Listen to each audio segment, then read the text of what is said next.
हा आहे पुण्यातला दुसरा दिवस. सकाळी नाश्ता केला, थोडी गाणी ऐकली, तोपर्यंत दुपारचं जेवायचं टायमिंग झालं. जेवून झाल्यानंतर क्लासला यायची गडबड सुरू होती. निघालो होतो, पण लेट होईल. पण लिफ्ट वरतीच गेली, खाली काय आली नाही. म्हटल्यानंतर आम्ही गेलो पायरीवरूनच.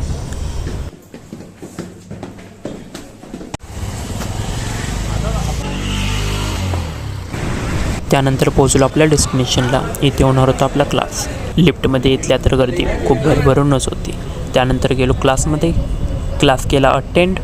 क्लास अटेंड केल्यानंतर लागली होती भूक. सो बर्गर किंगमधून आपण घेतले बर्गर्स. त्यानंतर जायचं होते आपल्याला डीमार्टमध्ये, का तर करायची होती आपल्याला थोडीशी खरेदी. डीमार्टमध्ये गेलो. तिथे आपला एक ओल्ड फ्रेंड भेटला.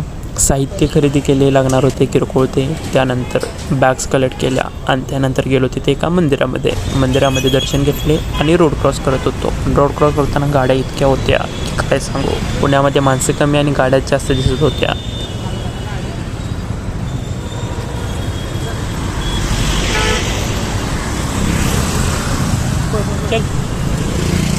लोग आ गए हमारी पीजीमध्ये गेलो तर बघतो लाईटच नाही आहे. मग काय करायचं, बिना लाईटचं थांबू शकत नाही. सो जाऊन आणल्या कॅन्डल्स. हा बघा हर्षू कसा कॅन्डल्स आणतोय. रात्री केला कॅन्डल लाईट डिनर. नंतर गेलो फिरायला. फिरून येता लागला थोडासा पाऊस, पण तरी पण म्हटलं अजून फिरायचं. त्यानंतर झाली आपली गुड नाईट.